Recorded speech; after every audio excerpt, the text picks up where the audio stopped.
Good morning. I'm Stephen Romo in for Joe and Savannah today. A lot to get to, and we do begin this morning with that series of tests facing current President Biden as he tries to reassure voters and Democrats who are worried about his age that he's still the right person for the job instead of former President Donald Trump.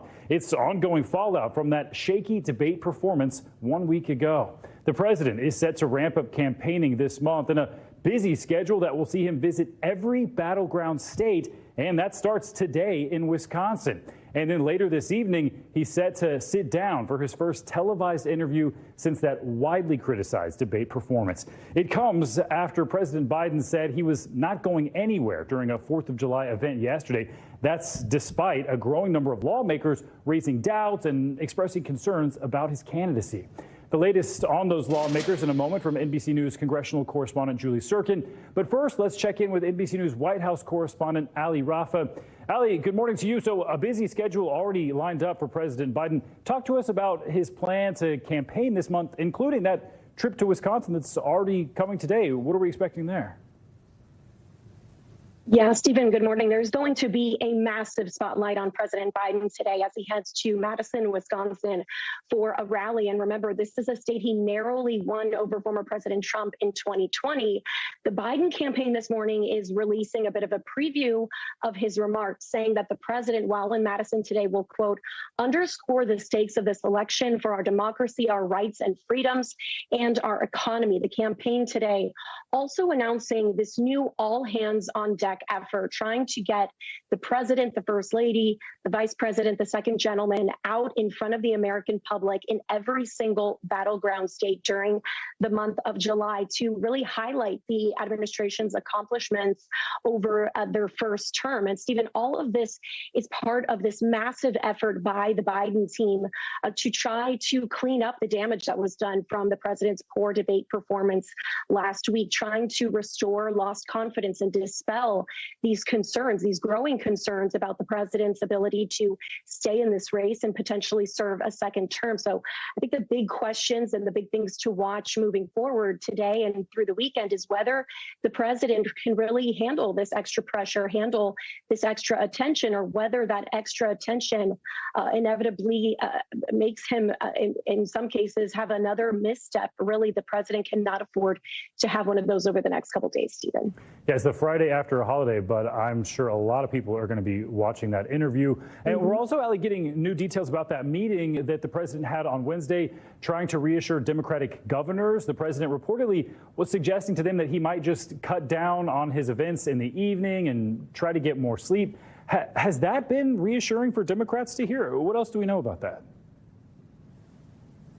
Yeah, we're hearing from several sources familiar with the conversation during this private meeting the president had with over 20 Democratic governors on Thursday night.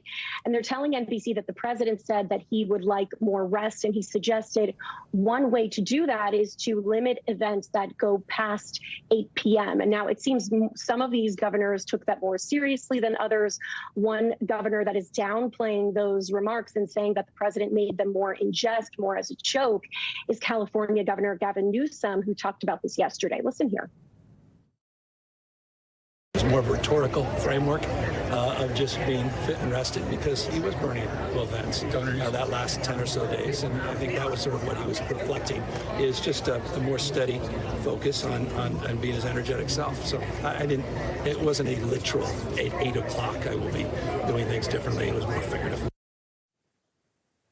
Now, even though Newsom is downplaying these remarks, several Democrats are saying that this just isn't the right time to be making jokes like that, just a poorly timed comment. And the Biden campaign, for its part, is putting out a new statement in which it says President Bush went to bed at 9. President Obama made dinner at 6:30. They say normal presidents strike a balance, and so does Joe Biden, Stephen.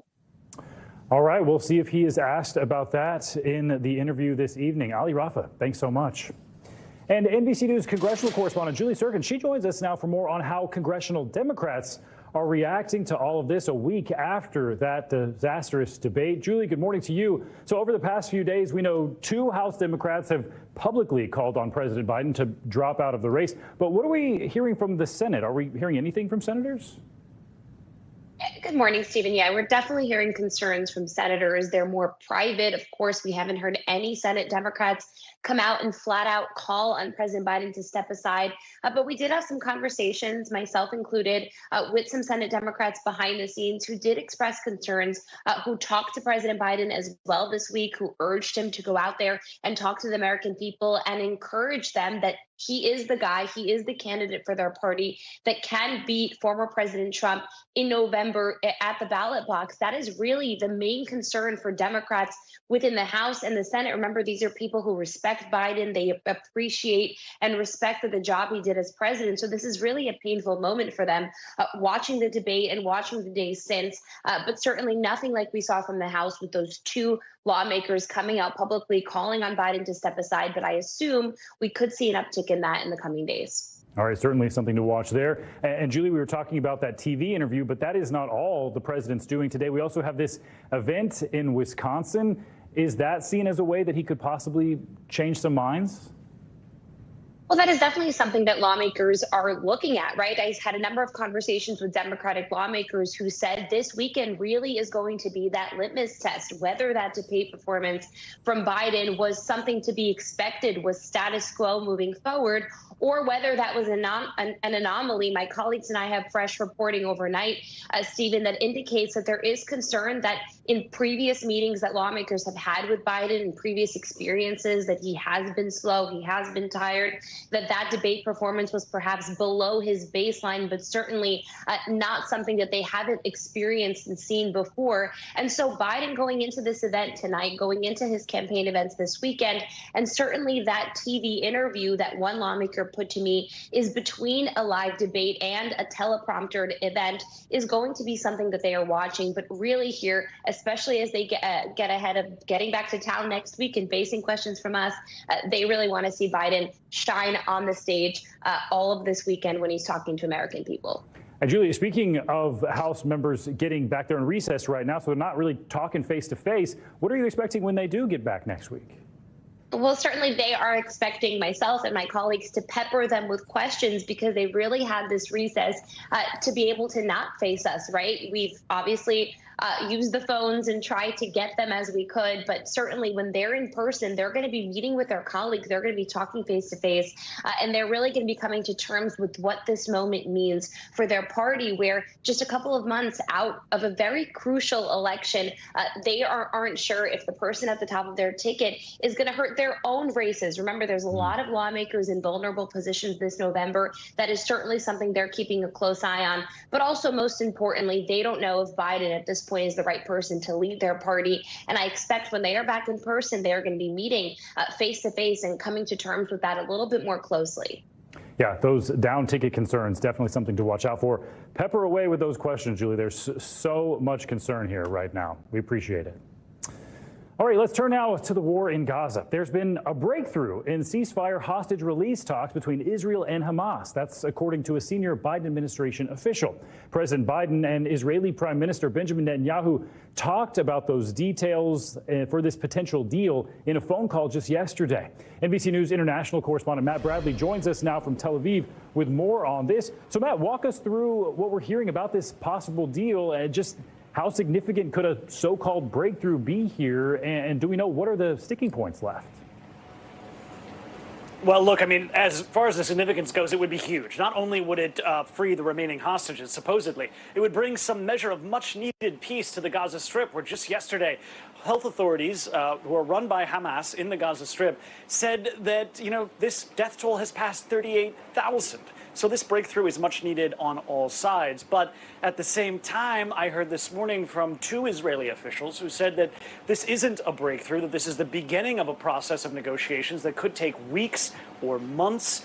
And they said that, that we should be tempering our optimism despite what we're hearing from Washington. So I got to say, Stephen, this is a process that has been going on time and time again, just about every couple of weeks, ever since the last successful round of negotiations back in November led to a one-week pause and the release of about half of those hostages who were held in the Gaza Strip. So this is a situation that really could go either way, but we do need to listen to both sides. We're hearing from Washington that this is a breakthrough. We're hearing from the Israelis that it isn't. Regardless, we're not going to see this solved within the next probably several weeks. Stephen? even disagreement, I guess, on the definition of a breakthrough, Matt. So even with these ceasefire talks, Israel not appearing to show any signs of slowing down on the assault on Gaza, both from the air and on the ground. What's the latest on the attacks? That's right. Well, we're hearing Israelis' attacks on really the whole area of the Gaza Strip still. And this is while we're hearing about these negotiations. So that's what's interesting. Benjamin Netanyahu said he's sending the Mossad chief, David Barnea, to Doha to do these negotiations while Israel continues their assault on the Gaza Strip, particularly in the areas of Han Yunis and the area of Shuja'iyya, where there has been a lot of fighting over the past couple of days, and further south in Rafah and other areas. And this is something, again, that is ongoing, and we're still hearing a lot of fighting from the Gaza Strip. Hey, Matt, it's not just the fighting there. We're also watching these developments on the Israel-Lebanon border with the ongoing conflict with Hezbollah. There's reporting that Hamas officials actually met with the leader with Hezbollah today. So what's going on there? Yeah, and you know, Stephen, one of the main topics that we heard from Reuters that these two were discussing, and these are both Iran-backed groups, Hamas and Hezbollah. One of the main topics is the status of those ceasefire negotiations, because we are seeing an uptick in the violence over Israel's border with Hezbollah. It started earlier this week when the Israelis assassinated a senior Hezbollah commander in the southern Lebanese city of Tyre. That elicited about 200 different projectiles fired by Hezbollah over the Lebanese border into Israel, and about 20 drones. So a fearsome attack, probably one of the largest barrages of missiles and projectiles ever since this war began back on October 7th. And that was responded by the Israelis in kind. So we're seeing a massive set of, back and forth. And so for the people in northern Israel and southern Lebanon, for Hezbollah and for the IDF, this negotiation, these rounds of negotiations, if they are a breakthrough and if they do end up creating, like I said, some measure of peace in the Gaza Strip, that would also go a very, very long way toward calming that violence on the northern border with Israel and Lebanon. And it could help avert a wider, region-wide war. Stephen? A lot of ifs. We know you'll stay on top of it. Matt Bradley, thanks so much. All right, back here in the U.S., the heat is on. Tens of millions of Americans are under heat alerts today. It's all part of the dangerous heat wave that officials say won't be cooling off anytime soon. And the record-breaking temperatures are making it even tougher to fight wildfires, which are raging out west, particularly in California, where people were forced to evacuate their homes, are now battling those extreme temperatures as high as 118 degrees in some areas. NBC News correspondent Priscilla Thompson is live in Houston with the latest on this extreme weather.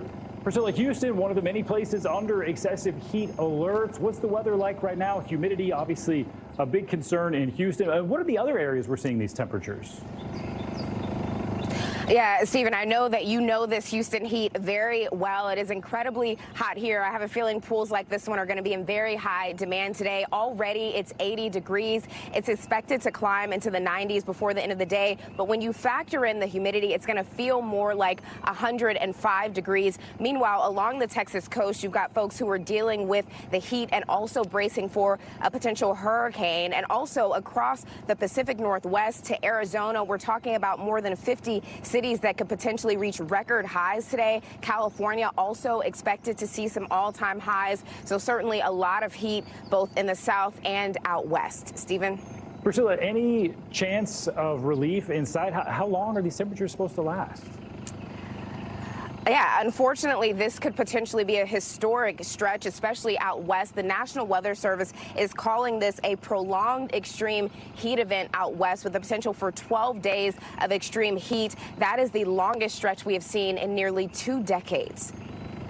And speaking of out west, California officials have a lot of concerns right now. We know firefighters are working around the clock to battle those fires. Any idea how they've been able to contain them so far? Yeah, well, this is definitely hampering the efforts to contain that 3,500-acre fire just north of Sacramento. And meanwhile, you've also got some of the interior valleys out in California expected to approach up to 120 degrees, parts of that state seeing triple digits. And of course, there's also the potential for what this means for human life. Already in San Jose, a homeless man died. The mayor writing, quote, "This was an avoidable tragedy." So lots of concern for the fire and also for people's health as they're dealing with this prolonged heat. Stephen? And Priscilla, the biggest risks that officials are worried about as people are heading outside, it's a holiday weekend, many people have to work outside. What are you hearing from officials about those concerns? Yeah, you've got all of that, and we know how much strain heat can put on the body, and so there's concerns about dehydration. Folks need to make sure that they're drinking lots of water. There's also concern for heart attacks. That's something else that can happen with the extreme heat. Burns and rashes. Make sure you're wearing that sunscreen. Heat stress, cramps, exhaustion, illness, and also the increased risk of injury because your body is already under strain being in that heat. So it's really important when you're out in temperatures like this to pay attention to your body and just make sure that you are drinking a lot of water. Stephen? Great advice. And Priscilla, quickly here, I want to ask, as you mentioned, I lived and worked in Houston for 5 years. I'm from Texas. How much are Houstonians complaining? They're a hardy group. They are a hardy group. There's not a lot of complaints yet, but I would encourage you to check back in with us in August, where I think we'll be over it. Yes. Okay. That sounds good. Yeah. It usually reaches that fever pitch around August. Priscilla, thanks so much. Yeah. Well, while several states battle that heat, people along the Gulf Coast, they are watching out for Hurricane Beryl. The storm, now a strong Category 2, is charging toward Mexico and southern Texas and lashing the Cayman Islands and Jamaica as well. It's responsible for at least 9 deaths. NBC News correspondent Sam Brock, who is tracking the storm from Jamaica, spoke to people there about the life-altering impact. Hurricane Beryl continuing its tear through the Caribbean. Now, just past Grand Cayman, the massive storm shaking trees and churning waves. This video taken by NOAA inside the hurricane this week, revealing the storm's power. Hurricane Beryl battering Jamaica, where officials already confirmed 2 deaths in the country, both victims in their 20s, leaving the nation reeling. Waking up this morning to all of this is like, it's overwhelming. On Treasure Beach, a popular seaside oasis, Jamaican officials tell us the devastation is widespread. Homes damaged, health centers, churches lost their roofs completely. Just the ride to get out here features trees carving up roadways, power lines in every direction, and obliterated homes. Homes blown, you're saying the roofs blown The roofs are, yeah. All of it leading to this. It's hard to describe the magnitude of the loss here, but here's an example. This is a hotel with 100+ staff members that is one business on one stretch of street on Treasure Beach. And it's not just big business feeling the pain. What do you feel emotionally when you look at your business? I feel so devastated. Herman Maxim runs P&H Fruit Stand right in front of the home that he shares with Padrona Morris, which is practically uninhabitable now. Were you scared at some point that you might not survive? Yes, I was praying out loud. I was calling to Jesus, ask him to calm the storm. Jamaicans feeling the pain of a hurricane that didn't even make landfall, but is likely to disrupt their lives for months. How long do you think it will take to get back to where you were? To where we were. That's a hard one. A lot of hard questions there. Thanks to Sam Brock for that report. Well, our severe weather track continues with meteorologist Michelle Grossman taking a look at Beryl and much more. Good morning, Michelle. Good morning, Stephen. Great to see you. And yeah, we continue to be very, very busy. And Beryl continues to overachieve a dangerous storm. Over the past 24 hours, teetering between a Category 3, Category 2. Right now, it is a Category 2 storm with 110 miles per hour. That's very strong. It only needs 111 to become a major hurricane once again. And we're looking at the movement northwest at 15 miles per hour. So it does continue to move quickly. That is the good news. The location 5 miles northeast of Tulum, Mexico. You can see it impacting the Yucatan Peninsula right now. And we're looking at heavy rains, rough surf, dangerous surf, some really heavy rainfall, 4 to 6 inches, could see higher amounts locally. And we do have tropical alerts dotting the Yucatan Peninsula. We have hurricane warnings, hurricane watches, tropical storm warnings, and tropical storm watches as it's going to move across the Yucatan Peninsula over the next several hours. And then we do expect it to weaken because it's going to interact with the land of the Yucatan Peninsula. It's going to go across the Gulf. So entering the Gulf Saturday, 12 a.m. a.m. as a tropical storm. We expect it to stay a tropical storm for some time, but then we do expect it to re-strengthen to a Category 1 storm because the waters of the Gulf are very, very warm. Now, notice this cone of concern. Since the last update, it's starting to nudge a little bit further to the north. So what does that mean? Well, now we're expecting a landfall in southern Texas, so right on the border of northeastern Mexico, southern Texas. Either way, we're looking at the chance for heavy rain in southern Texas, dangerous waves, also some really high surf, and we're going to watch that very, very closely because now we're talking about early Monday morning where we're going to see that landfall. We're still a couple days out where we could expect to see any impacts there. So heat alerts will be another story. We're looking at over 100 million under heat alerts. That's along the west. We have kind of two heat stories here. In the west, it's a dry heat, but it's prolonged. It's day after day. We're not getting the relief at night to kind of recool or rejuvenate your body. So we're looking at those alerts from the northwest all the way down to the southwest, record highs too. And then as you look along the Gulf into the south central states, the southeast, into the Carolinas, parts of the mid-Atlantic, that's when we're talking about heat and humidity. And that's really hard for the body to cool off when we have those humidity levels very high. We're going to be in the territory of feeling like 110 in some spots. So notice that jet stream, it's dipped to the south in the middle of the country, so nice and cooler there. But to the west, also to the east, it's so high to the north, it's allowing that cool, warmer air to come in. It's kind of shutting off the cooler air from Canada.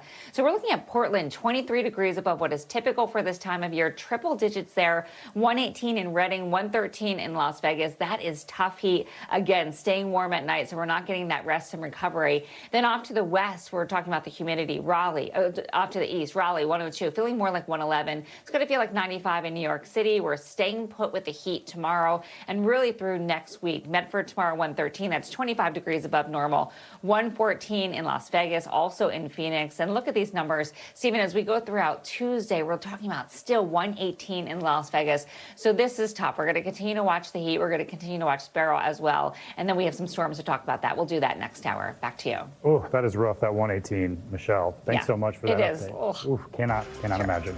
Thanks for watching. Stay updated about breaking news and top stories on the NBC News app or follow us on social media.